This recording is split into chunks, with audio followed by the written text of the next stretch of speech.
এমন ভক্তের চরণধূলি পাওয়াটাও বড় ভাগ্যের কথা মা। কোটি কোটি জন্মের স্বীকৃতি না থাকলে এত বড় সৌভাগ্য হয় না মা।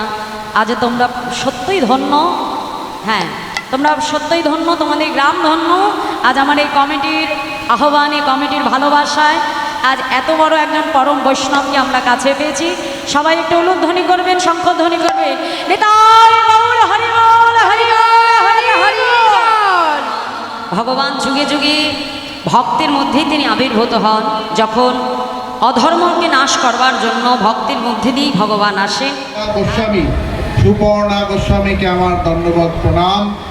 অনুত্তম রঘুনাথ দাস এবং সনত কুমার প্রভু, সনত কুমার প্রভু আপনার দীক্ষিত নাম সদানন্দ রাধাপতি দাস, এবং এখানের যারা ইস্কনের ভক্তরা আছেন, মায়েরা বোনেরা, সকলকে আমার সশ্রদ্ধ প্রণাম। ওম অজ্ঞান তিমিরান্ধস্য জ্ঞানাঞ্জন শলাকয়া চক্ষুরুন্মিলিতমেন তস্मै শ্রী গুরুবে নমঃ। আমাদের এই ঘরামি পাড়ায় আজকে আমরা সৌভাগ্য, আমাদের ভাগ্য আকাশ। তারপরে তার আগে রথযাত্রা, রথযাত্রা জগন্নাথ দেব কি, জগন্নাথ দেব কি, জগন্নাথ দেব কি। সনদদা এখানে বড় রথ করেন। ভগবান তার রাজপ্রাসাদ ছেড়ে রাস্তায় আসবেন, কারণ আমরা সকলে মন্দিরে যেতে পারি না, সংসারের এত কাজ। 24 ঘন্টায় সংসারের কাজ, 5 মিনিটের জন্য আমরা মন্দিরে যেতে পারি না। চিন্তামণি এই জগৎ সৃষ্টি করেছেন লীলাময় জগন্নাথ। হরে কৃষ্ণ, সকলে বলুন হরে কৃষ্ণ। হরে কৃষ্ণ। আজকে আমাদের ঘূর্ণি আদি ঘরামিপাড়া বারোয়ারির অধিবাসী বৃন্দদের অহভাগ্যম, অত্যন্ত ভাগ্যবান আমরা আজকে আমরা আমাদের মধ্যে পেয়েছি। এই মুহূর্তে সনাতন ধর্মের যিনি নক্ষত্রের মতো বিরাজ করছেন শ্রী শ্রীমৎ প্রদীপ্তানন্দজি স্বামী মহারাজ, ওনাকে আমরা আমাদের মধ্যে পেয়েছি। আমরা পেয়েছি শ্রীপাদ জগদাত্রিহা প্রভুকে। আজকের আমাদের ঘূর্ণি আদি ঘরামিপাড়া বারোয়ারির প্রত্যেকটি সদস্য এবং আমাদের সকলের প্রিয় শ্রী সনত বিশ্বাস সনত প্রভু, তার ঐকান্তিক প্রচেষ্টার ফলে আমরা আজকে আমাদের এই যে হরিনাম সংকীর্তন এবং যে লীলা কীর্তন অনুষ্ঠান, সেই অনুষ্ঠানের মধ্যে এই মুহূর্তে সনাতন ধর্মের নক্ষত্র শ্রী শ্রীমৎ পরিত্রানন্দজি স্বামী মহারাজ, যিনি কার্তিক মহারাজ বলে সমগ্র জগতে বন্দিত, আমরা তাকে আমাদের মধ্যে পেয়েছি। সেই সাথে আমরা পেয়েছি আন্তর্জাতিক কৃষ্ণ ভাবনামৃত সংঘ তথা সনাতন সংস্কৃতি পর্ষদের অন্যতম প্রাণপুরুষ শ্রীপাদ জগদাত্রিহা প্রভুকে। হরে কৃষ্ণ। আমরা আপনারা যারা এখানে অপেক্ষা করছিলেন এতক্ষণ ধরে পরমেশ্বর ভগবান শ্রীকৃষ্ণের যে সংকীর্তন আপনারা শ্রবণ করছেন, সেই শ্রবণ কীর্তনের সাথে সাথে আমরা সবার আগে 2-4 মিনিটের জন্য আমাদের প্রিয় শ্রীপাদ জগদাত্রিহা প্রভুর শ্রীমুখ থেকে 2-4 কথা শ্রবণ করব।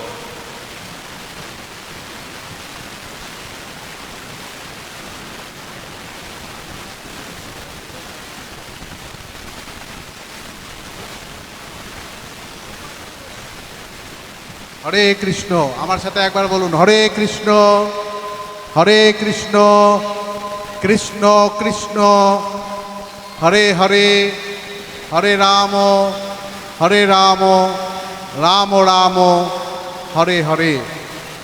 আমরা ছোটবেলায় শিখেছি জয় দিলে জয় হয়, তাই তো? আমরা জয় দেব। স্বামী প্রদীপ্তানন্দ মহারাজ কি, স্বামী প্রদীপ্তানন্দ মহারাজ কি, স্বামী প্রদীপ্তানন্দ মহারাজ কি। শ্রী শ্রী গৌর নিতাই কি, শ্রী শ্রী গৌর নিতাই কি, শ্রী শ্রী গৌর নিতাই কি। শ্রী শ্রী রাধা মাধব কি, শ্রী শ্রী রাধা মাধব কি, শ্রী শ্রী রাধা মাধব কি। আজ আমরা এখানে ভগবান কৃষ্ণের লীলা শ্রবণ করছিলাম। আমাদেরকে এই কলিযুগের সমস্ত পাপ নাশকারী শ্রী গোবিন্দের কথা যিনি শ্রবণ করছেন সেই মাতাজি সুপর্ণা গোস্বামীকে আমার দণ্ডবত প্রণাম। অনুত্তম রঘুনাথ দাস এবং সনত কুমার প্রভু আপনার দীক্ষিত নাম সদানন্দ রাধাপতি দাস এবং এখানের যারা ইস্কনের ভক্তরা আছেন, মায়েরা বোনেরা, সকলকে আমার সশ্রদ্ধ প্রণাম। ওং অজ্ঞান তিমিরান্ধস্য জ্ঞানাঞ্জন শলাকয়া চক্ষুর উন্মিলিতম येन তস্मै শ্রী গুরুবে নমঃ। আমাদের এই ঘরামি পাড়ায় আজকে আমরা সৌভাগ্য, আমাদের ভাগ্য আকাশের সমস্ত বাধা অশান্তি দুর্ভোগ নাশ হয়েছে, কারণ আমাদের সামনে এসেছেন আমাদের দুঃখ, আমাদের কষ্ট, আমাদের দুর্ভাগ্যকে শোষণ করে এই ঘরামি পাড়াকে সাধুবাদ দিয়ে আশীর্বাদ করতে এসেছেন। তিনি হচ্ছেন আমাদের স্বামী প্রদীপ্তানন্দ মহারাজ। ওনার উদ্দেশ্যে একবার উলুধ্বনি দেবেন আর জয়ধ্বনি দেবেন। হরে বল, হরি বল, হরি বল।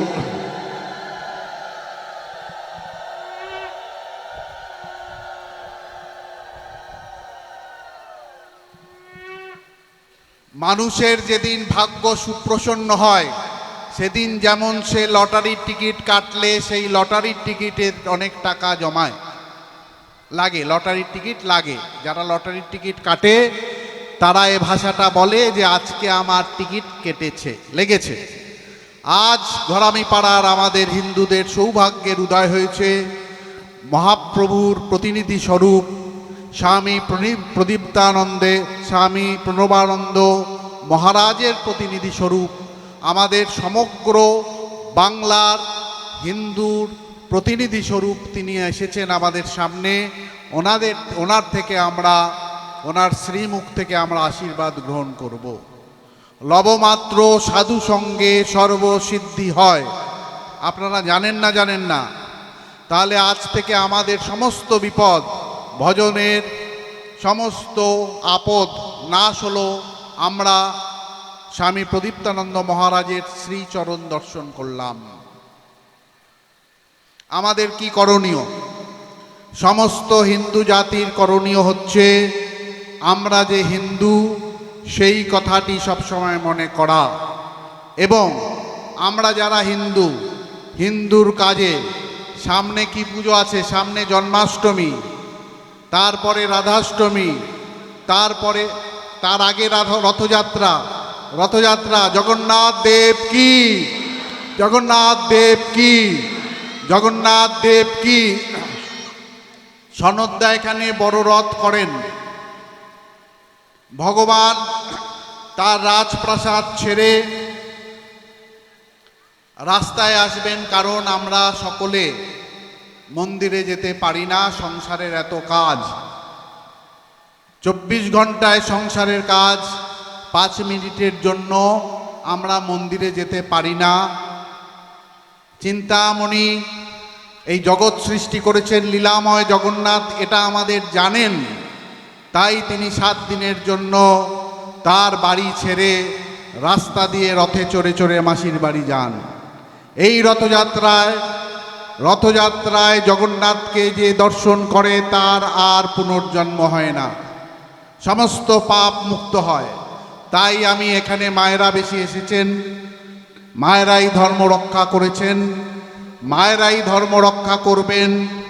এই মায়ের পেটের থেকেই ছিল প্রভুপাদ, প্রণবানন্দ, প্রদীপ্তানন্দ মহারাজ, অনুত্তম রঘুনাথ দাসের মতন লোকরা সমাজে হিন্দু ধর্ম রক্ষা করতে আসেন।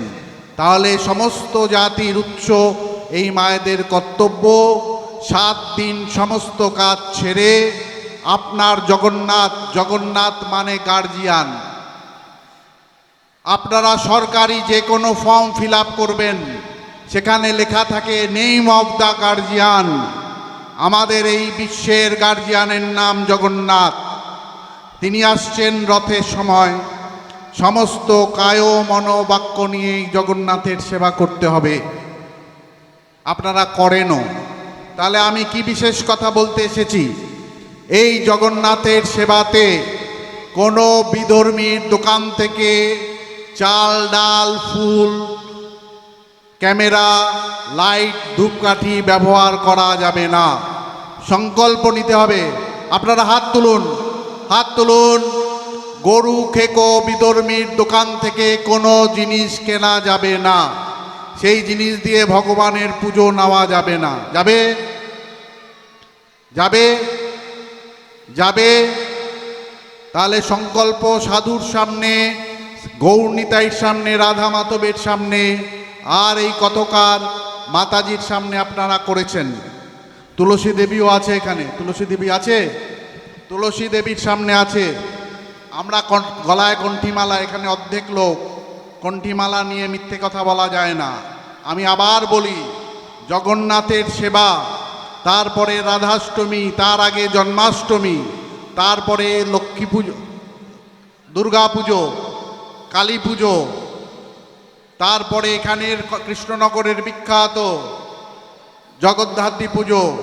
এই সব পুজোতে কোনো গরু খেকো বিধর্মীদের আমরা ডাকবো না, তাদের দোকান থেকে কোনো জিনিস কিনবো না।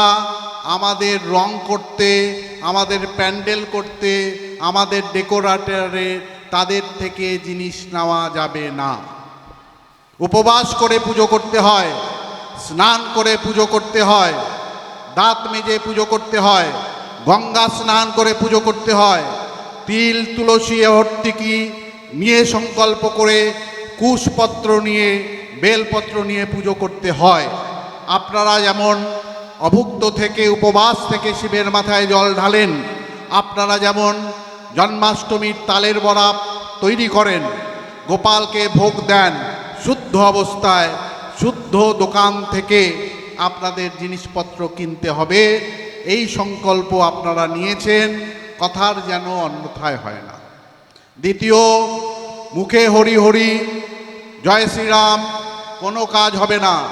বাড়িতে যদি আপনারা বাবা মাকে সম্মান না করেন, 24 ঘন্টায় রাধা মাধব গৌরনিতাই করুন, 1 লক্ষ জপ করুন। আপনাকে সৃষ্টি করেছে যে, সে হচ্ছে আপনার মা, যে বীজ দিয়েছেন সে হচ্ছে বাবা। গীতায় ভগবান বলেছেন, পিতামহস্য জগত মাতা ধাতা পিতামহ বেদ্যম পবিত্রমঙ্কার ঋক্সাম যজুরে বচ। তাহলে আপনার বাড়ির বাবা হচ্ছে কৃষ্ণ, আপনার বাড়ির মা হচ্ছে কৃষ্ণ। ওই ছবিতে রাধা মাধবকে প্রণাম করবেন, আর বাড়িতে বাবা মাকে অবহেলা করবেন, ভগবান আপনার পুজো নেবে না, নেবে না, নেবে না। সুতরাং পরীক্ষা দেওয়ার আগে বা পয়লা বৈশাখে বা বিজয় দশমীর পরেই কেবলমাত্র বাবা মাকে প্রণাম করা যাবে না। নিত্য বাবা মাকে, ঘরের ভগবানকে আগে প্রণাম করতে হবে। আপনারা এতদিন সিপিএমের স্কুলে পড়েছেন, তারপরে চটিচাটার স্কুলে পড়েছেন, ছেলে মেয়েদের শিক্ষা দেননি যে উঠে বাবা বাবা মাকে প্রণাম করুন। আমি আপনাকে উদাহরণ দিই। আমি আমার মা, আমার বয়স হয়েছে, এখনো আমার মাকে প্রণাম করি রোজ। আমি প্রণাম করি দেখে আমার স্ত্রীও তাকে প্রণাম করতে হয়। আমাকে কোনোদিন বলতে হয়নি আমার মাকে প্রণাম করো। আমি প্রণাম করি দেখে আমার ভাইপো ভাইজি তার বাবা মাকে, তার ঠাকুমা ঠাকুরদাদাকে প্রণাম করে। আপনারা, আমি লজ্জা দেওয়ার জন্য এখানে আসিনি, আমি আপনাদের সাহস জোগাতে এসেছি। আপনারা এই অভ্যাস যদি না করেন, শত হরিনাম আর শিবনিবাসে হাজার হাজার জল ঢাললেও বাবা মাকে শ্রদ্ধা না করলে কোনো দিন কিছু হবে না। সুতরাং আজকে প্রতিজ্ঞা করুন, হরে কৃষ্ণ, হাত তুলে বলুন হরে কৃষ্ণ, হরে কৃষ্ণ। কারা কারা এখানে মা, তারা হাত তুলুন। মায়েরা হাত তুলুন, মায়েরা হাত তুলুন, মায়েরা হাত তুলুন। কারা কারা রোজ আপনারা আপনার ছেলে মেয়ের আশীর্বাদ করতে হয় না, করতে হয় না? হয়, তাহলে প্রণাম ছাড়া কিভাবে আশীর্বাদ করবেন? আজ থেকে নিয়ম করতে হবে যে রোজ সকালে উঠে তোর বাবাকে এবং আমাকে প্রণাম করবি। কারা কারা বলবেন? হাত তুলুন, হাত তুলুন। আপনার ডাক্তার, ইঞ্জিনিয়ার, লাল চুল, কানে দুল আলা, জিন্স পরা ছেলেদের লজ্জা লাগবে বলতে? তাহলে আপনারা আজকে দিলেন আমাকে কথা যে ছেলে মেয়েকে শেখাবেন।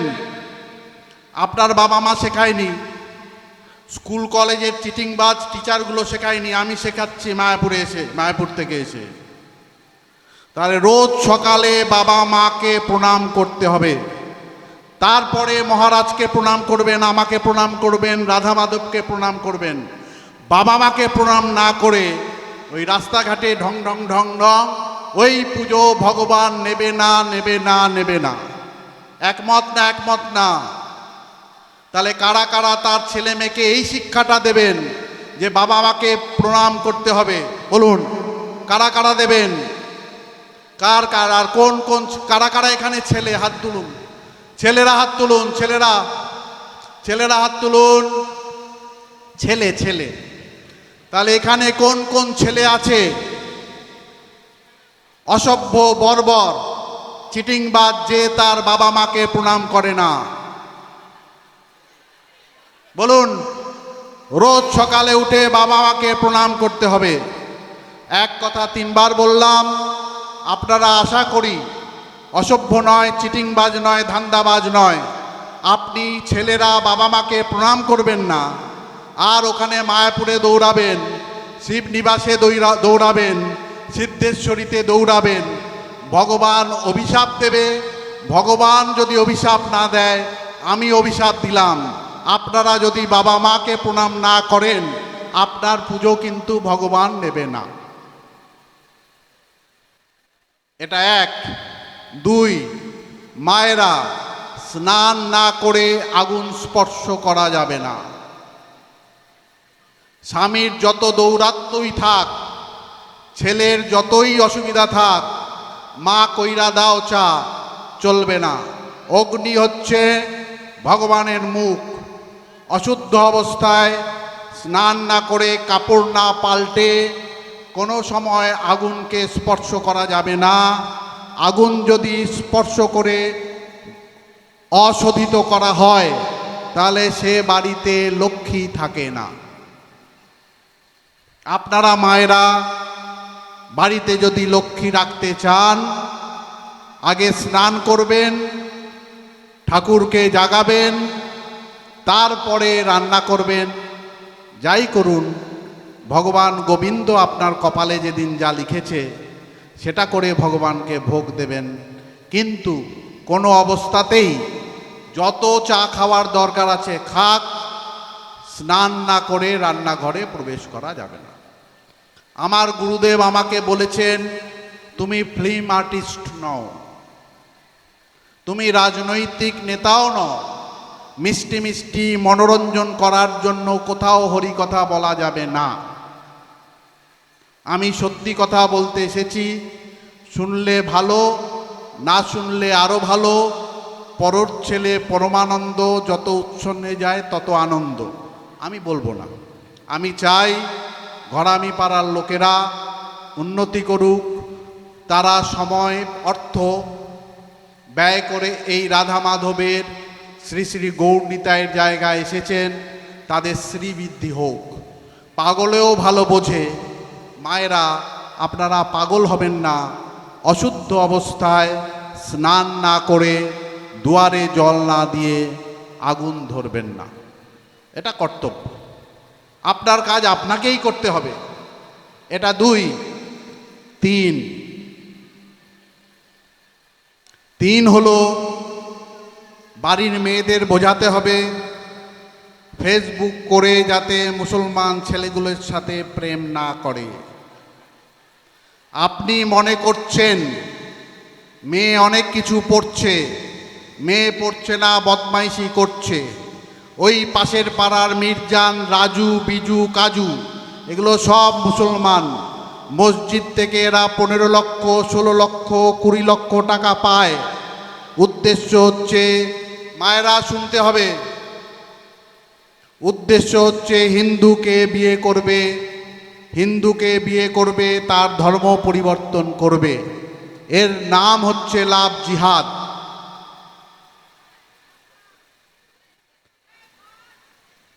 হাতে লাল সুতো, সবুজ, মিন্টু, রবি, সুবল, এসব নাম মিথ্যে কথা। অরিজিনালি মুসলমান। মসজিদ থেকে পাবে 15 লক্ষ টাকা, বাইকটাও পেয়েছে মুসলমানকে হিন্দু পটানোর জন্য। সুতরাং এই লাভ জিহাদ থেকে আমাদের মায়েদের সাবধান।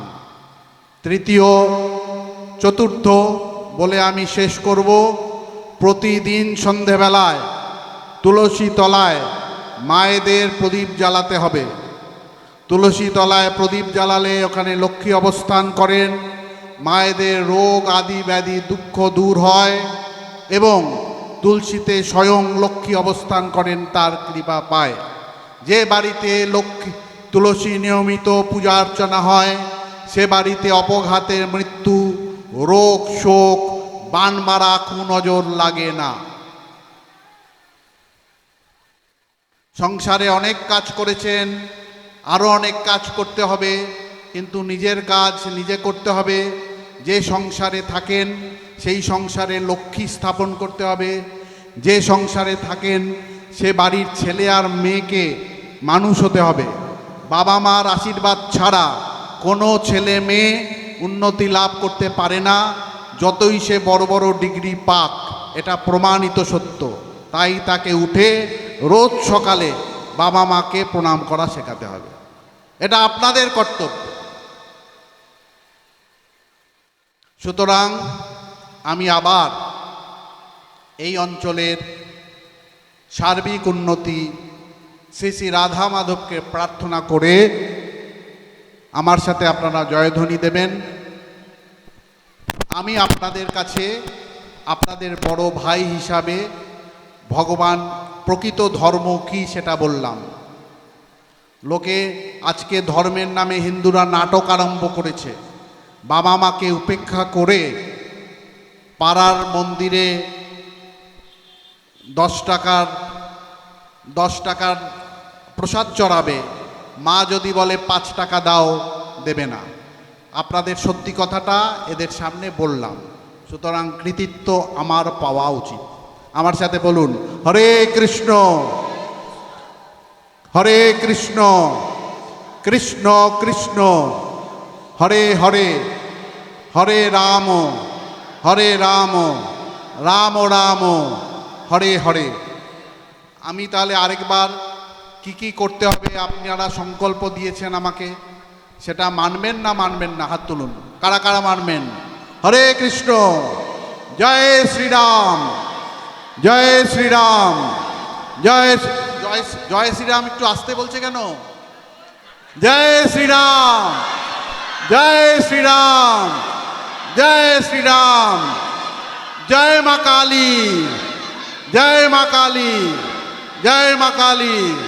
ধন্যবাদ। হরি বল। হরে কৃষ্ণ। অসংখ্য ধন্যবাদ শ্রীপাদ জগদ্ধাত্রীয়া প্রভুকে। আমি অনুরোধ করব আমাদের আদি ঘরামিপাড়া বারোয়ারির যিনি সম্পাদক শ্রীপাদ সদানন্দ রাধাপতি দাস, আমাদের সকলের প্রিয় সনদদাকে অনুরোধ করছি আমাদের শ্রদ্ধেয় মহারাজজি প্রদীপ্তানন্দজি স্বামী মহারাজের কণ্ঠে রাধারানী এবং ভগবান শ্রীকৃষ্ণের প্রসাদী মাল্য অর্পণ করবার জন্য।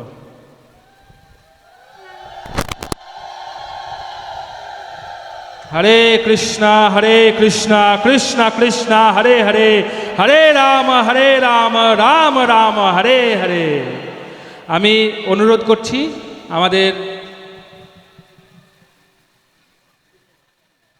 আমাদের বারোয়ারির সদস্য মিঠুনকে শ্রীপাদ জগদ্ধাত্রীয়া প্রভুর কণ্ঠে ভগবানের মাল্য অর্পণ করবার জন্য।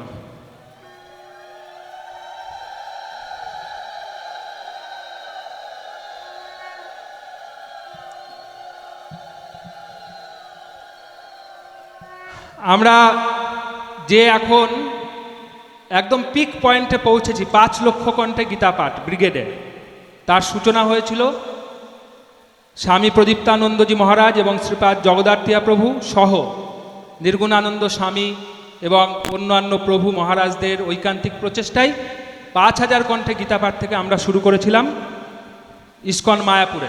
সেখান থেকে আজকে আমরা সিপিএমের ব্রিগেড দেখেছি, আমরা তৃণমূলের ব্রিগেড দেখেছি, আমরা বিজেপির ব্রিগেড দেখেছি, আমরা রাজনৈতিক ব্যক্তিত্বদের ব্রিগেড দেখেছি, কিন্তু আমাদের যাদের কল্যাণে সনাতনী হিন্দুদের গীতার ব্রিগেড হচ্ছে সেই প্রভু এবং মহারাজ আজকে আমাদের ঘূর্ণি ঘরামিপাড়া বারোয়ারির মঞ্চে অবস্থান করছেন।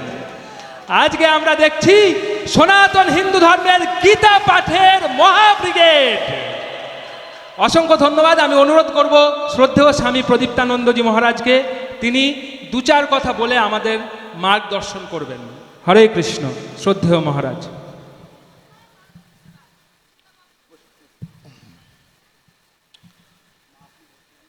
হে কৃষ্ণ করুণা সিন্ধু দীনবন্ধু জগৎপতে গোপীশ গোপিকা কান্ত রাধা কান্ত নমস্তুতে।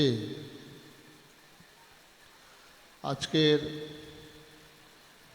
এই পবিত্র সন্ধ্যা, এই সন্ধ্যায় আমরা রাধা গোবিন্দ এবং নিত্যানন্দ মহাপ্রভু তাদের চরণমূলে আমরা বসেছি। আছেন আমার সঙ্গে প্রভু জগদ্ধাত্রী মহারাজ, আছেন আমাদের অনুত্তম রঘুনাথ মহারাজ, আরও সব যারা আছেন সবাইকে আমার আন্তরিক শ্রদ্ধা। আমাদের প্রভু জগদ্ধাত্রী মহারাজ আমাদের চলার পথের কিছু উপদেশ দিয়েছেন, আমাদের এটা পালন করতে হবে। আর কীর্তনের আসরে আমাদের যে বোনটি কীর্তন গাইছিল, আর কীর্তনের আনন্দ রস সম্পূর্ণ আলাদা। আমাদের বেলডাঙ্গা আশ্রমে কীর্তন হয়, সেখানে আমাদের বর্তমান কীর্তন জগতের বড় কীর্তনিয়া জ্ঞানী ব্যক্তি সুমন ভট্টাচার্য প্রায় প্রতি বছরই গান গায়। পলাশ গিয়েছেন, কৃষ্ণদাস মুখার্জি, নিত্যানন্দ গোস্বামী, বড় বড় কীর্তনিয়া কীর্তন করে ভগবানের নাম। আমাদের ভগবান কৃষ্ণের বিরাট জীবন, এই জীবনটাকে একবার আমাদের চিন্তা করতে হবে। ভগবান আমাদের এখানে কৃষ্ণ কত বছর বেঁচেছিলেন? ভগবান কৃষ্ণ কত বছর? আমার ওখানে কীর্তনিয়া হয়, তা আমি গেটের ধারে বসে থাকি, কি মা কেমন কীর্তন? বলে বাবা আপনার জন্য এত সুন্দর কীর্তন, আমাদের মন ভরে গেল। বাবা কি পাল্লা গেছে ওটা তো বুঝলাম না। এই বেশিরভাগ মায়েরা কীর্তনে আসরে এসে ঘুমায়, হ্যাঁ একদম পুরা ঘুমায়। বাড়িতে সংসারের কাজের চাপ থাকে, আর এখানে কীর্তনে আসলে এটা খুব ভালো জায়গা, বিশ্রামের জায়গা। বাড়ির লোক বলছে ভালো কীর্তন শুনছে, হ্যাঁ।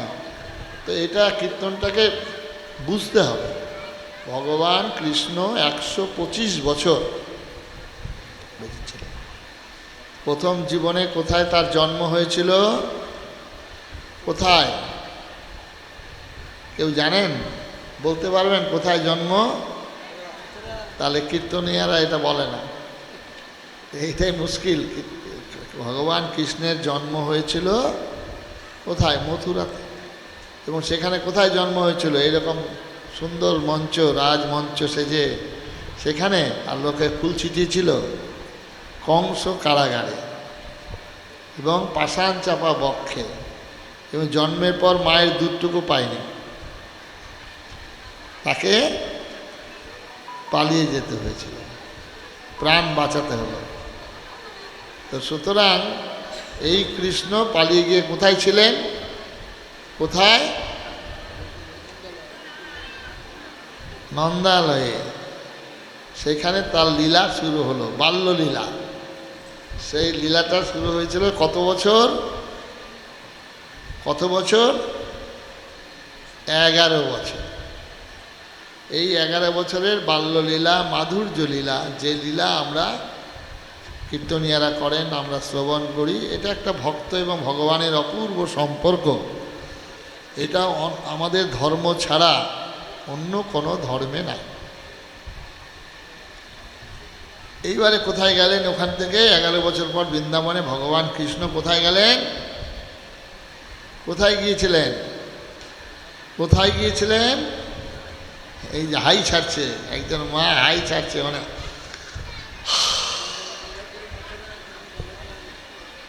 কোথায় গেলেন? মথুরা। এইবারে মথুরা গিয়ে কি কি কাজ করলেন ভগবান? মথুরায় গিয়ে তিনি কি কি কাজ করলেন? তো মথুরায় যাওয়ার সময় গেট ছিল, কেটে প্রথম একটা রেখেছে পাগলা হাতিকে। কেন রেখেছে? মানে ভয় ছিল যে তোমারে যে বধিবে গোকুলে সে বাড়িছে। তিনি যখন মহামায়ার কাছ পাল্টে দিয়েছিল কন্যা সন্তান, সেই সন্তানকে আছাড় মেরে মেরেছিল। অষ্টম গর্ভের সন্তান, তাকে হত্যা করবে এই ভয়ে প্রত্যেকটা সন্তানকেই তিনি আছাড় মেরে মেরেছিলেন। লাস্টের যে সন্তান, সেটা বসুদেব কৃপা করে কান্নাকাটি করে হাত জোর করে বলছে এই সন্তানটাকে রাখো, আর আমি প্রত্যেকটা সন্তানকে তোমার হাতে তুলে দেব। এই সময় মহামায়া তিনি এসে সন্তানকে তুলে নিলেন, নিয়ে একটা কন্যা সন্তানকে রেখে দিলেন। তখন তাকে যখন বধ করতে যায় তখন এই কথা শুনেছিল। এটা ভয় ছিল তার সব সময়, এবং তার জন্যই তিনি একটা হাতি রেখে দিলেন পাগলা, যে ওই গেট দিয়ে যারা ঢুকবে পাগলা হাতির সঙ্গে লড়াই করবে, পাগলা হাতি তাকে মেরে ফেলবে। এইবারে কৃষ্ণ এবং বলরাম তারা যাচ্ছেন, জিজ্ঞাসা করছে তোমরা কোথায় যাবে? বললে আমরা কোনোদিন রাজা দেখিনি, আমরা গোয়ালার ছেলে, আমরা কোনোদিন রাজা দেখিনি, রাজা দেখার খুব ইচ্ছা। ও রাজা দেখবা? রাজা দেখতে গেলে প্রথমে তোমাদের লড়াই করতে হবে এই হাতিটাকে। দুই ভাই, আমরা তো সব জানি যে ভগবান খালি মেয়েদের পিছনেই ঘুরঘুর করেছেন, চুল টেনেছেন, হ্যাঁ, তারপরে নৌকা বিলাস করেছেন, তারপরে ভাই এগুলো আমরা জানি, কিন্তু কীর্তনিয়ারা এটাই জানে। কিন্তু ভগবান কৃষ্ণ ছোটবেলা থেকে কুস্তি লড়াই করতে শিখেছে, এবং সেই লড়াই করে শিখেছিল বলেই দুইজনে হাতির সুরের সামনে যায়নি। সুরের সামনে গেলে যত দুই ভাইকেই ছুঁড়ে মেরে দিত, এরা পিছন থেকে গিয়ে লাফ দিয়ে গিয়ে দুটো দাঁত ধরেছে। হাতির যদি দাঁত ধরা যায় তাহলে হাতু কাবি হয়ে যায়। দুই ভাই দুটো দাঁত ধরে একদম উপরে দিল, হাতি চিৎপাত। এইবারে দেখলাম দুটো বড় বড় পালোয়ান দাঁড়িয়ে রয়েছে, বিরাট চেহারা। সেটা হচ্ছে মুষ্টির আর চানুর, এবং দুই ভাইয়ের সঙ্গে কুস্তি লড়বে। এরা করলো কি, একদম দুই ভাই মিলে পালোয়ানের কি করলো, কানপট্টিতে মারলো। কানপট্টিতে মারলে আমাদের ভোঁ ভোঁ করে, ব্যাস দুইজনেই মানে থাপ্পড় মেরেছে, এমন থাপ্পড় মেরেছে। তাহলে কত বড় শক্তিশালী! আমরা যে সর্বশক্তিমান বলি, আমরা যে ভগবান বলি, তার প্রমাণ শুরু হয়ে গেল।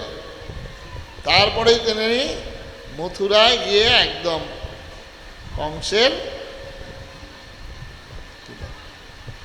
তিনি 100 বার, শিশুপাল 100 বার অপমান করেছেন। কিন্তু আমাদের কীর্তনিয়ারা আর ভাগবত পাঠকরা আর আমাদের বেশিরভাগই লোক কিন্তু এত অপমান করেছেন, কখনো বলেনি লম্পট, ব্যভিচারী, নারী সঙ্গকারী, এই কথা উল্লেখ করেন। আর ভগবান কৃষ্ণ এইসব নেই জীবনে। এত বড় তিনি পুরুষ, বীর্য ঘন পুরুষ। 11 বছর বয়সে কোনো বালক বালিকার মধ্যে কাম কামনার সৃষ্টি হয় না, এটা ভালো করে মনে রাখতে হবে। তারপরে এইবারে কৃষ্ণ ওখানকার কাজ ছেড়ে চলে গেলেন মথুরা থেকে। কোথায় গেলেন? বৃন্দাবন থেকে গেল মথুরা, মথুরা থেকে কোথায় গেলেন? দ্বারকায় গেলেন। তার মাঝে কুরুক্ষেত্র, কুরুক্ষেত্রের পর দ্বারকা। সেইখানে যারা কৃষ্ণকে বলেন, এই সেই দিনও বলছেন 16,000-এর কথা, এগুলো সব মিথ্যা, এগুলো কোনো বাস্তব সত্য নয়। আমি দ্বারকায় গিয়েছি, প্রভুও গিয়েছেন, আমাদের সঙ্গে ছিলেন আপনিও। সেখানে একটাই মন্দির আছে, রুক্মিণী দেবী। তার একটাই রুক্মিণী দেবী, যিনি জগৎ পিতা, যিনি সর্বশক্তিমান, যিনি স্বয়ং ভগবান। তার হচ্ছে একটাই ওখানে স্ত্রী, তা হচ্ছে রুক্মিণী দেবীর মন্দির আছে, আর কারো মন্দির নাই। সুতরাং এটা মিথ্যা। কদম্ব বৃক্ষে কাপড় তুলে রেখেছেন, মায়েরা স্নান করছেন, এগুলো রসনা তৃপ্তির জন্য কীর্তনীয়ারা নানাভাবে ব্যাখ্যা করছে। মহাপ্রভু কৃষ্ণের এই লীলা কুরুক্ষেত্রে এবারে চলে গেলেন। কুরুক্ষেত্রে যখন গেলেন, তাহলে কুরুক্ষেত্রের রূপটা দেখতে হবে। কুরুক্ষেত্রে কি করলেন কৃষ্ণ? কুরুক্ষেত্রে কি করলেন? কুরুক্ষেত্রে ভগবানের আবির্ভাবের কারণ কি? এখানে বলছেন, যদা যদাহি ধর্মস্য গ্লানির ভবতি ভারত অভ্যুত্থানম অধর্মস্য তদাত্মানাং সৃজাম্যহম। আমি আসলাম, এসে কি করলাম? পরিত্রাণায় সাধুনা বিনাশায় চ দুষ্কৃতাং ধর্ম সংস্থাপনার্থায় সম্ভব। আমি যুগে যুগে। সাধু কারা? গেরুয়া কাপড় পরা তারা সাধু, গলায় মালা তারা সাধু। যারা এই যে প্রভু যে কথাগুলো বললেন, সৎ পথে থাকা, সত্য কথা বলা, সৎভাবে জীবনযাপন করা, মানুষের কোনো ক্ষতি না করা, মানুষের মঙ্গল চিন্তা করা, দেশের হিত সাধনে রত থাকা, এটা হচ্ছে সাধু ব্যক্তিরা। এদের প্রতি যখন অত্যাচার হয়, এরা যখন কান্নাকাটি করেন, এরা যখন ভগবানের শরণ নেন, তখন তিনি আসেন। এসে কি করছেন? এসে কি কথা বলেছেন? কিসের জন্য আসেন? বিনাশায় চ দুষ্কৃতাং। বিনাশ কথাটা ব্যবহার করেছেন। বিনাশ মানে কাউকে কিছু মারতে গেলে, কাউকে কিছু ধ্বংস করতে গেলে কি দরকার? কি দরকার?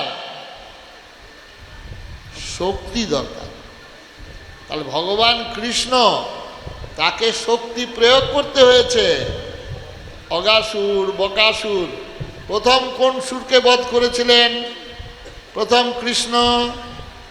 কে বলতে পারবে? তাহলে আমি বুঝবো ঘরামি তলার কীর্তনটা সার্থক। একজন বলো, ভগবান কৃষ্ণ প্রথম কাকে বধ করেছিলেন? একদম শিশুকালে বলেই দিলাম, পুতনা বধ। তাহলে কৃষ্ণ পুতনাকে বধ করেছেন।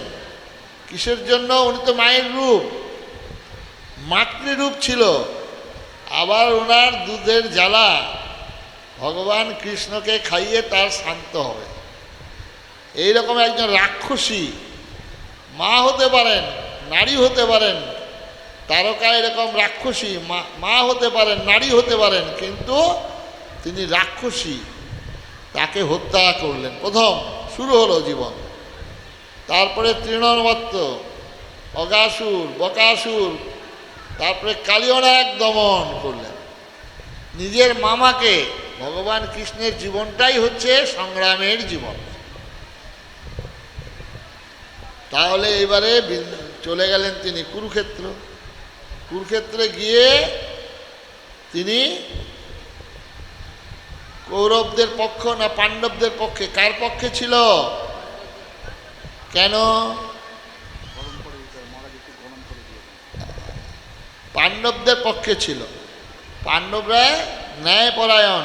এখানে বলছে হও ধর্মেতে ধীর, হও কর্মেতে বীর, নাই ভয়, ভুলি ভেদাভেদ জ্ঞান, হও সবে আগুয়ান, সাথে আছে ভগবান, হবে জয়। পাণ্ডবদের সংখ্যা অনেক কম ছিল, তাদের সঙ্গে ভগবান ছিল, সত্য ছিল, ধর্ম ছিল, তাই তাদের জয় হয়েছেন। তাহলে এই রকম 4 তারিখের পর বেলা 12টার পর ডিজের সঙ্গে কি নজরুল গীতির সঙ্গে ডিজে বাজবে, আর সব চুল্লি তৈরি করো। চুল্লিতে কারা ঢুকে? আমাদের মতো বুড়ুবাগ বাঙালিগুলো ঢুকে। তা কিরকম হুঙ্কার, কিরকম অহংকার, কোথায় গেল? আমরা তো ভয়ে কাঁপছিলাম বাবা। মৌহাদি একরকম বলছে, আবার এখানে এখানে পাশে চপড়া যারা ওইখানে পদ্ম ফুল যারা হাতে নেবে তাদের পা ভেঙে দেবে, হাত ভেঙে দেবে, লুটপাট করবে। কোথায় গেল? সাথে আছে ভগবান। ধর্মকে জয় করলে তবে। সুতরাং আপনারা যাই করুন, আমাদের সঙ্গে ভগবানকে রাখতে হবে। আর শ্রীমদ্ ভগবদ্ গীতার প্রথম শ্লোক, প্রথম অধ্যায়ের প্রথম শ্লোকের প্রথম কথা হচ্ছে ধর্মক্ষেত্রে কুরুক্ষেত্রে সমবেতা। ধর্ম হচ্ছে ভারতবর্ষের প্রাণ। এই ধর্মকে আমাদের বুকে আঁকড়ে ধরে থাকতে হবে। সেই জন্যে হও ধর্মেতে ধীর, হও কর্মেতে বীর। এইবারে আমাদের কৃষ্ণ কুরুক্ষেত্রের যুদ্ধে অর্জুনকে কেন্দ্র করে যে বাণীগুলো দিয়েছিল, সেই বাণীগুলো হচ্ছে আমাদের জীবনের চলার পথের বাণী। ভগবান কৃষ্ণ নিজেই বলেছেন, গীতা মে হৃদয়ং পার্থ, গীতা আমার হৃদয়। আর এই গীতাকে ধারণ করে আমি ত্রিভুবন পালন করি। তাহলে আমাদের গীতায় কি বলছেন? গীতায় বলছেন যে ধর্মের কথা। প্রথম ধর্ম, একদিকে ন্যায় একদিকে অন্যায়, একদিকে সত্য আর একদিকে অসত্য, একদিকে সম্পত্তির দাবিদার আর একদিকে পর সম্পত্তির লোলুপতা। এই নিয়ে কুরুক্ষেত্রের যুদ্ধ। সেইখানে ভগবান কৃষ্ণ পাণ্ডবদের পক্ষে নিয়েছিলেন। অর্জুন যুদ্ধক্ষেত্রে চলে গেল। যুদ্ধের কুরুক্ষেত্রের মাঠে গিয়ে দেখছে যে আমার ওখানে দাদু, যিনি ভীষ্ম প্রপিতামহ, সেখানে শল্য, কৃপাচার্য, দ্রোণাচার্য, বড় বড় রথীরা, আমার আত্মীয়, বন্ধু, গুরু, শালা, সম্বন্ধী সব বিপক্ষে। অর্জুন বলে, আমি যুদ্ধ করবো না বাবা, দরকার নাই, আমার রাজ্য নিব না, রাজ্য ওরাই নি, আমরা বনে গিয়ে ভিক্ষা করব। এখানে যতগুলো মানুষ আছেন, শিক্ষিত অশিক্ষিত, আপনারা যারা আছেন প্রত্যেকেই বলবেন অর্জুনের পথটা হচ্ছে সব থেকে ঠিক পথ। উনি যুদ্ধ করবে না। এখন তো আমাদের সিপিএম মার্কার লোকগুলো বলে যুদ্ধ চাই না, শান্তি চাই। তাহলে এইবারে হিন্দুর ভগবানের কাজটা দেখেন। হিন্দুর ভগবান সেখানে গিয়ে কি করলো? বলে, অর্জুন তোমাকে যুদ্ধ করতে হবে। কিসের জন্য যুদ্ধটা? কেন যুদ্ধ করতে হবে? অর্জুনকে বুঝাচ্ছেন। সেই জন্যে উনি বাণী গীতাতে বলছেন, ক্লৈবং মাস্ম গমঃ পার্থ নৈতত্বয় পদ্ধতে ক্ষুদ্রং হৃদয়ং দৌর্বল্যং ত্যক্ত উত্তিষ্ঠ পরম তপ হতৌ বা প্রাপ্স্যসি স্বর্গং জিত্বা বা ভক্ষসি মহিম অথৌ চেত্তাইমাং ধর্মং সংগ্রামং ন করিষ্যসি। তাহলে বুঝলেন ধর্মটা কি? আপনার সম্পত্তিকে রক্ষা করার জন্য ধর্ম। ধর্মটা কি? আপনার বাড়িকে রক্ষা করার, পরিবারকে রক্ষা করার। ধর্মটা কি? আপনার দেশকে রক্ষা করার। এটার জন্য আপনাকে লড়াই করতে হবে, যুদ্ধ করতে হবে, অস্ত্র ধারণ করতে হবে। আর এইটা করতে গিয়ে মানুষকে হত্যা করলেও কোনো পাপ হবে না। তাহলে গীতার থেকে আমরা এটা শিক্ষা লাভ করলাম। সুতরাং আমাদের যারা সংসারী মানুষ আছে, আপনারা এখানে আছেন, আপনাদের সংসার রক্ষা করতে গিয়ে খালি সবসময় সত্য কথা বলবো তা হবে না।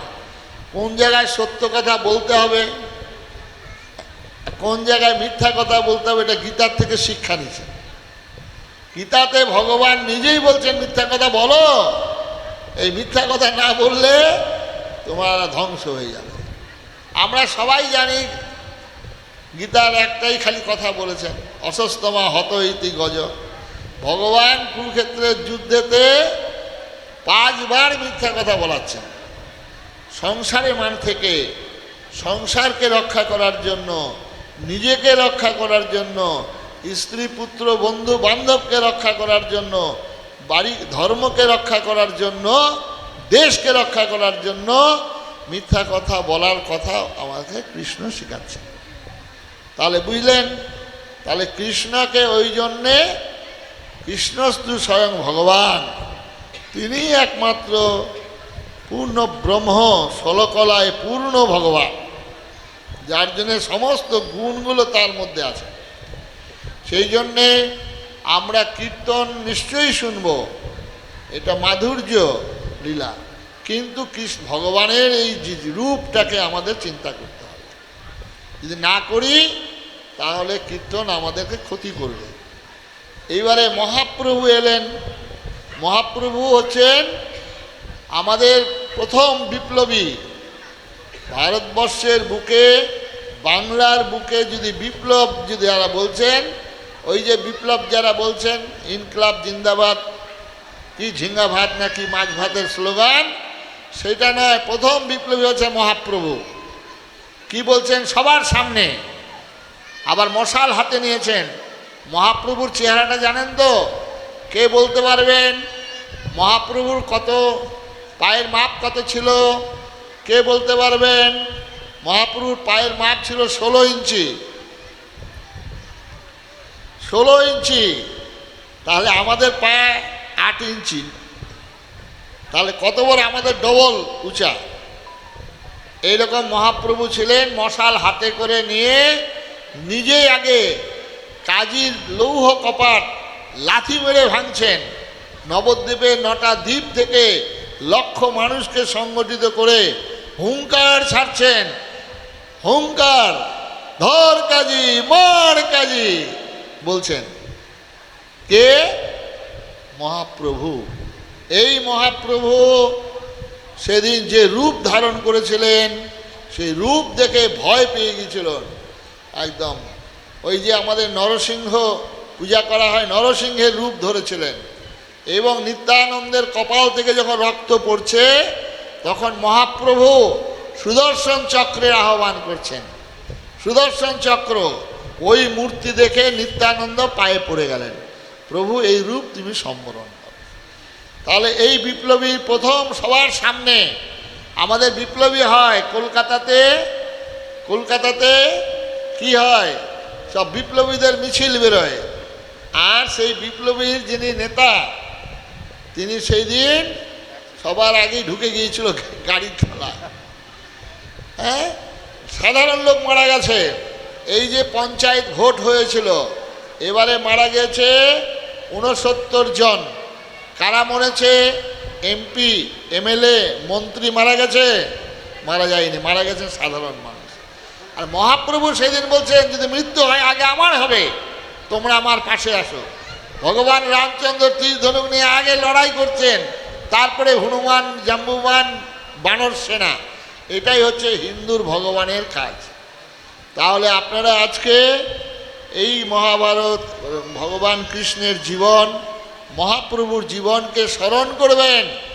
মহাপ্রভু হুঙ্কার দিয়েছিলেন হিন্দু জাতিকে একতাবদ্ধ। আমাদের হিন্দুদের মধ্যে ভেদাভেদ ছিল, হাড়ি, মুচি, মেথর, ডোম, ব্রাহ্মণ, ক্ষত্রিয়, বৈশ্য, শূদ্র নিয়ে বিভাজন। এইটাই মহাপ্রভু রক্ষা করলেন। মহাপ্রভু যদি না আবির্ভূত হতেন, তাহলে আজকে কার্তিক মহারাজ এখানে দেখতেন না। আমারও মুখটা পশ্চিম দিকে চলে যেত, আমরা উঠবোস করতাম। এই মহাপ্রভু পবিত্র হরিনাম দিয়ে হরে কৃষ্ণ কৃষ্ণ কৃষ্ণ হরে হরে, হরে রাম রাম রাম হরে হরে। এই অপূর্ব নাম, এটা হচ্ছে 16 নাম 32 অক্ষর। এই 16 নাম 32 অক্ষর নিত্য জপ করতেন। এই মহাপ্রভু আবার যখন ভক্ত হলেন, তার চোখ দিয়ে যে জল বেরোচ্ছে, সেই জল থেকে রাস্তা কাদা হয়ে যেত, একদম পিঙ্কারি দিয়ে জল বেরোচ্ছেন। সুতরাং এই মহাপ্রভুকে আমাদের আজকে স্মরণ করতে হবে, মহাপ্রভুর এই রূপকে স্মরণ করতে হবে। ওকে ওকে এই করবা না, বেশি বেশি তাড়াবে না, আপনার থেকেই চলে যাবে বাবা।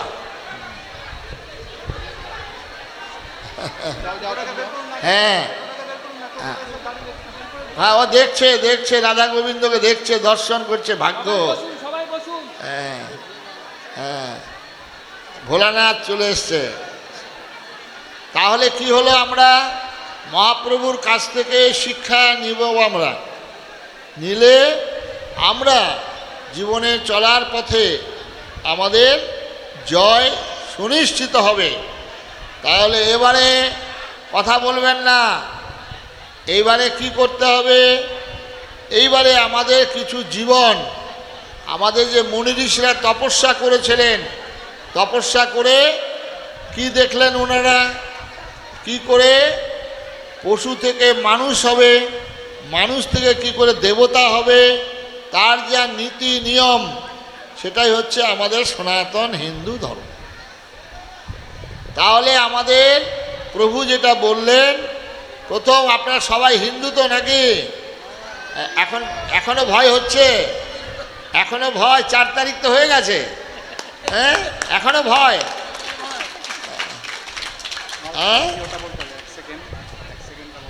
হ্যাঁ, আবার ওদিকে আরেকজন কে বলেছিল, 1 সেকেন্ড তৈরি হয়ে আছে, আপনারা ফিনিশ হয়ে যাবেন, আমি আছি বলেই আপনারা বেঁচে আছেন। যেমন ঠেলা, আমরা বলি ভগবান আছেন বলে আমরা বেঁচে আছি, আর উনি বলছেন বঙ্গবাসীকে আমি আছি বলে আপনারা বেঁচে আছেন। নাও ঠেলা, এবার বুঝলেন কি হলো?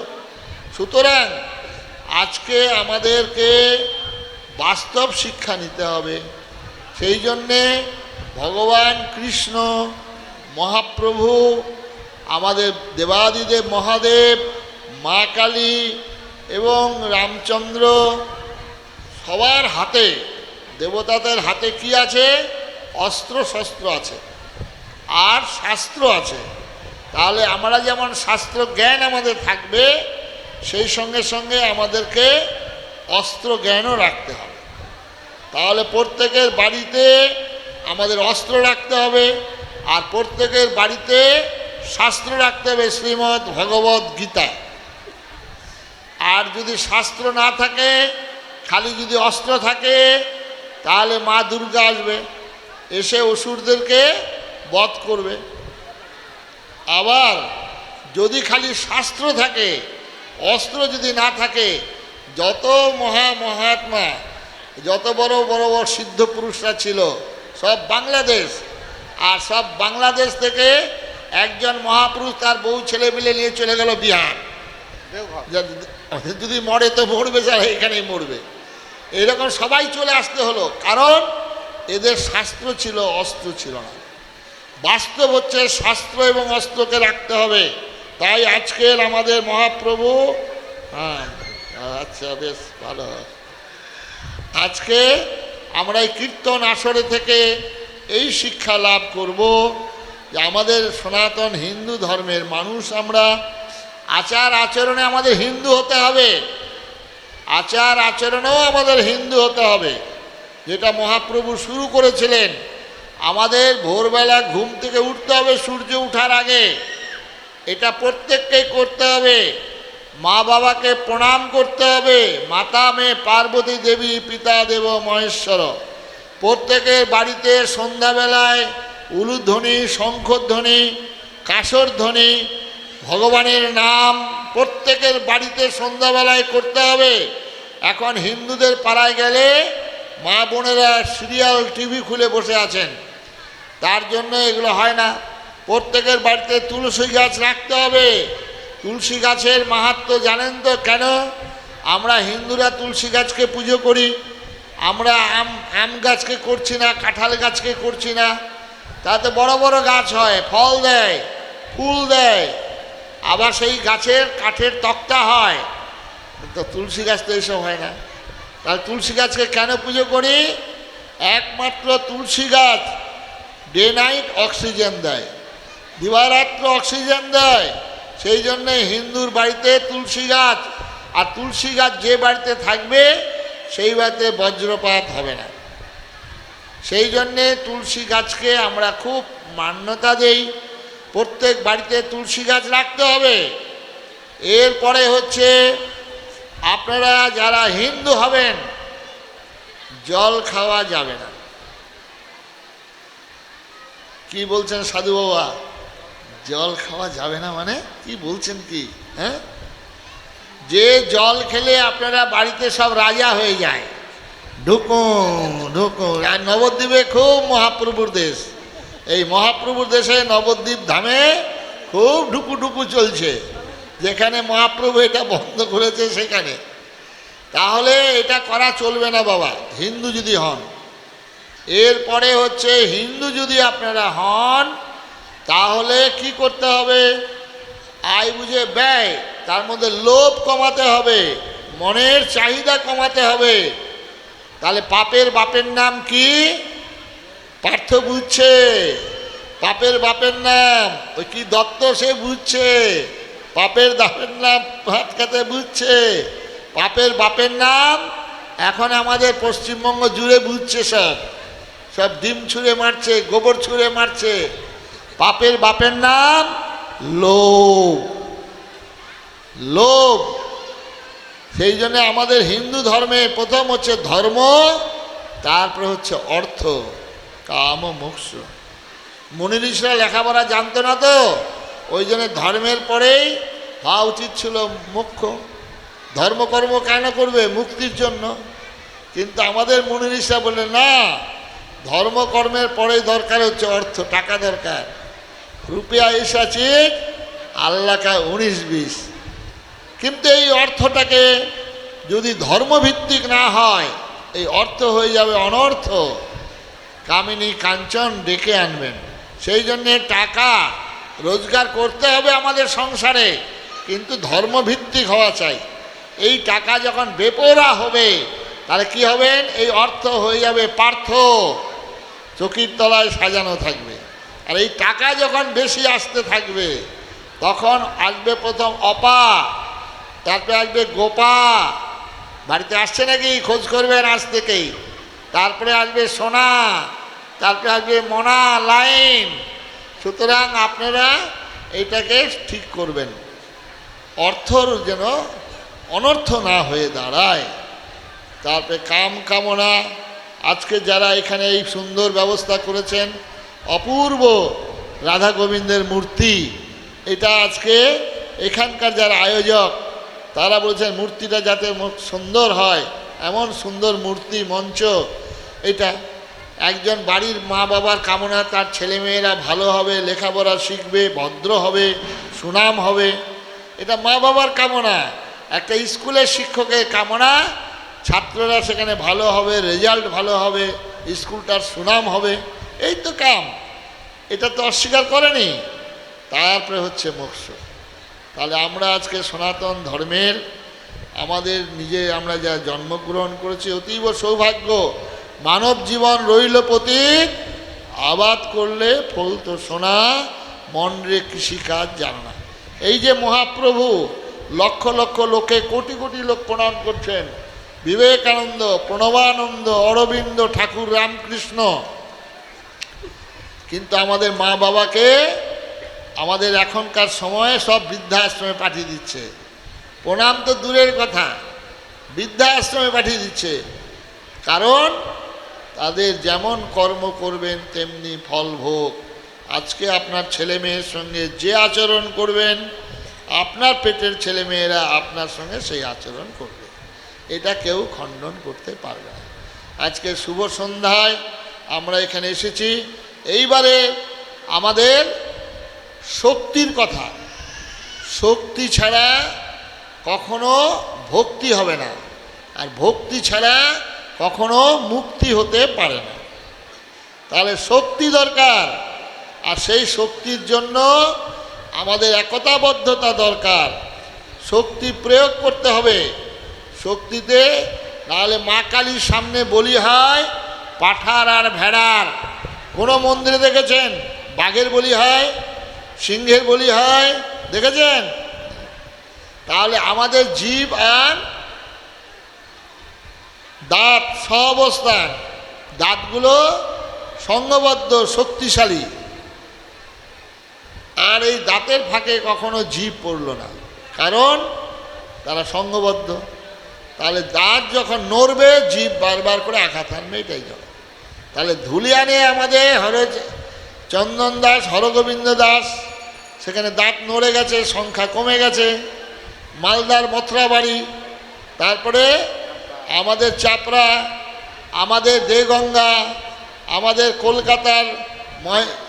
কলকাতার খিদিরপুর, এগুলো হচ্ছে সংখ্যা কমে যাওয়ার জন্য আর সঙ্গবদ্ধ না হওয়ার জন্য।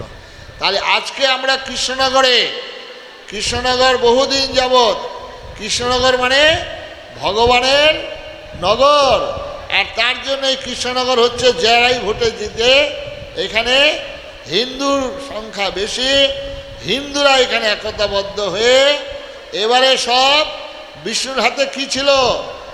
বিষ্ণুর হাতে শঙ্খ ছিল, চক্র ছিল, গদা ছিল, আর কি ছিল? সব পদ্মে ভোট দিয়েছিলেন নাকি? হ্যাঁ, এখানে কিছু লোক দেয়নি। হ্যাঁ, তাহলে এই জন্যে আমাদেরকে আজকে আমাদের এতদিন পর 840 বছর পর আমাদের এই রাজ হয়েছে। সুতরাং আপনারা প্রত্যেকে এর জন্য আপনাদের কাঠবিড়ালি, রামচন্দ্রের সেতু বন্ধনে কাঠবিড়ালির মতো আপনারা সাহায্য করেছেন। জাম্বুবান ছিল, হনুমান ছিল, সুগ্রীব ছিল, এরা বড় বড় পাথর এনেছে, কিন্তু আপনারা অসংখ্য মানুষ আপনারা কাঠবিড়ালির রূপ ধারণ করে এই রামচন্দ্রের মা সীতাকে উদ্ধারের জন্য সেতুবন্ধনের সাহায্য করেছেন। তাই আপনাদের উদ্দেশ্যে প্রণাম। আজকের যারা কীর্তন করছেন, কীর্তনিয়াদের আমি শ্রদ্ধা নিবেদন করছি। এই কীর্তনের আবিষ্কার হচ্ছেন, কীর্তনের স্রষ্টা হচ্ছেন স্বয়ং মহাপ্রভু। সুতরাং আপনারা ভক্তি, কিন্তু সেই সঙ্গে শক্তিকে ভুললে চলবে না। ভক্তির সঙ্গে শক্তির সঙ্গে ভক্তি রাখতে হবে। সেই শক্তির কথা আমাদের প্রভু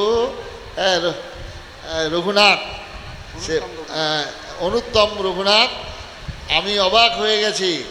একদম শিবতাণ্ডব একদম মুখস্থ, হনুমান চালিসা মুখস্থ, গীতার অনেকগুলো অধ্যায় মুখস্থ, কতদিন যাবৎ চর্চা করছেন।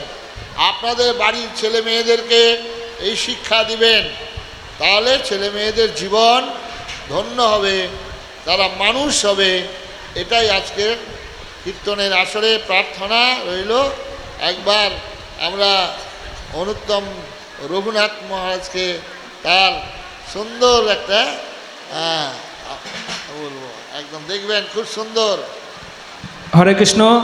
আমি আমার হৃদয়ের অন্তঃস্থল থেকে আদি ঘরামি পাড়া বারোয়ারির সমস্ত যারা ভক্তরা আছেন তাদের সকলের হৃদয় থেকে আমাদের সকলের প্রিয়, আমাদের পরম শ্রদ্ধেয় শ্রী শ্রীমৎ প্রদীপ্তানন্দজি স্বামী মহারাজ, কার্তিক মহারাজ বলে যিনি জগৎবন্দিত, তাকে আমরা প্রণাম নিবেদন করছি।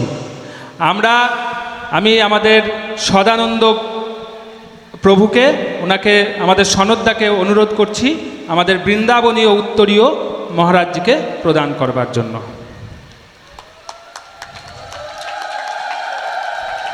আজকে এটা শ্রী শ্রীমৎ প্রদীপ্তানন্দজি স্বামী মহারাজ বলেই সম্ভব, শ্রীপাদ জগদ্ধাত্রী প্রভু বলেই সম্ভব। আমাদের সূর্য পূজার আসর ছিল, মা কীর্তন করছিলেন। মা, আপনার নাম বলুন। সুপর্ণা গোস্বামী মা সূর্য পূজা করছিলেন। আমাদের শ্রী অশিস সাহা মহাশয় উনি শ্রীমদ্ ভাগবত গীতা এবং বৃন্দাবনীয় উত্তরীয় প্রদান করলেন শ্রীপাদ জগদ্ধাত্রী প্রভুকে। এই সূর্য পূজার মঞ্চে আমার শ্রদ্ধেয় শিক্ষা গুরুদেব শ্রীমৎ প্রদীপ্তানন্দজি মহারাজ আমাকে বলছেন রামরক্ষা স্তোত্রম করতে। আমি শুধু আপনাদের একটু রামচন্দ্রের প্রণাম মন্ত্র বলে আমরা আমাদের অনুষ্ঠান শুরু করব।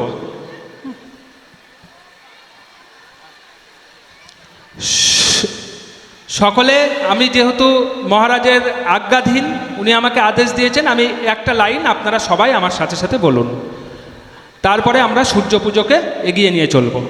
সকলে বলুন, দক্ষিণে লক্ষণয়স্য বামে চ জনকাত্মজা পুরতে মারতির্যস্য তম বন্দে রঘুনন্দনম নীলাম্বুজ শ্যামল কোমলাঙ্গম সীতা সমারোপিত বামভাগম পানৌ মহাসায়ক চারুচাপম নমামি রামং রঘুবংশনাথম নমামি রামং রঘুবংশনাথম তমেব মাতা চ পিতা তমেব বন্ধুশ্চ চ সখা তমেব বিদ্যা দ্রবিণং তমেব সর্বম মম দেব দেবঃ মর্যাদা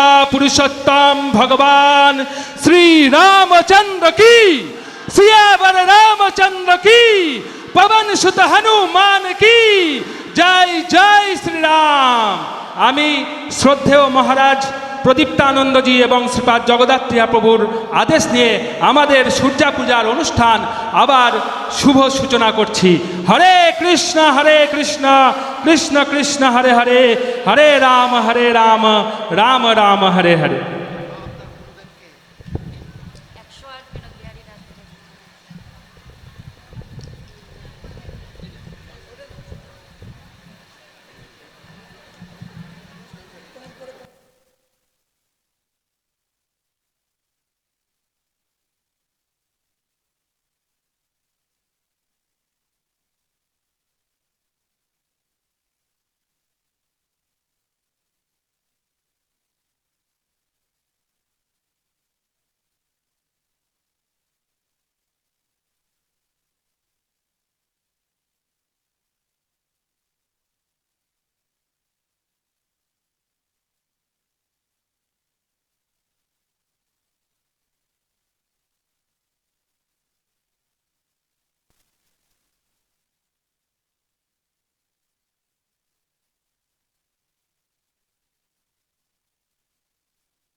জয় রাধে।